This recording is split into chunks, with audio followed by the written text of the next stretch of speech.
this happen to you? You are at a dinner and you chat with a friend who opens up and starts complaining about something. It sounds like, I'm kind of done with this job. It's just not exciting, it's boring, it's numbing, it's tiring, it's exhausting, it's upsetting. And the list could go on. So obviously, something is not working there, the situation should be addressed. If you are close to the person, you might ask what could be done about it. And then something bizarre happens. The conversation becomes something along the lines of, yes, I can't stand the job, but it pays the bills. Yes, my boss is childish and rarely there for me, but he has some good sides too. Yes, there is a problem, but I accept it and rationalize why it's acceptable. The strangest things may be that you will meet the same person 1 year later and you will have the exact same discussion. Yes, the job is still draining the life out of me, but I guess that's still better than not having one. Well, that sounds like, yes, my cat is dead and I keep the corpse, but I guess that's still better than not having one. Shocking, right? But why is the first sentence any more acceptable?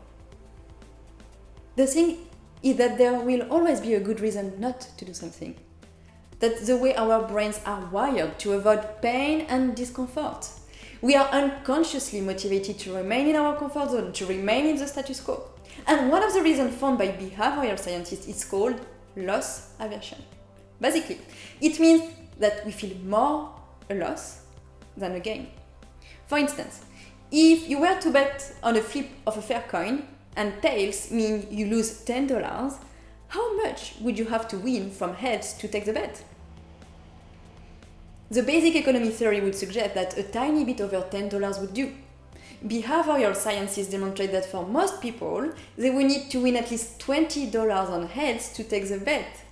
So we say that a loss mentally looms twice as much as the same value gain. Back to our status quo. If we remain still, there is no gain, but there is no loss. Whereas with change, there might be both losses and gains. Let's say you ask for a long due promotion. Yes, there could be a gain in salary, but there is also the possibility of getting nothing. Plus, you put yourself in an awkward position with your direct management or even with your colleagues.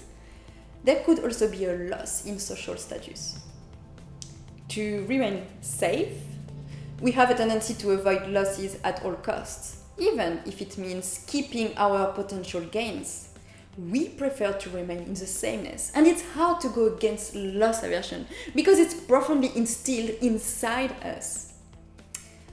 So what if we were reframing the problem? What if we were looking at the cost of our inaction? That's to say, the losses we are experiencing by choosing to do nothing. If you don't get this promotion because you never asked for it, what are you losing?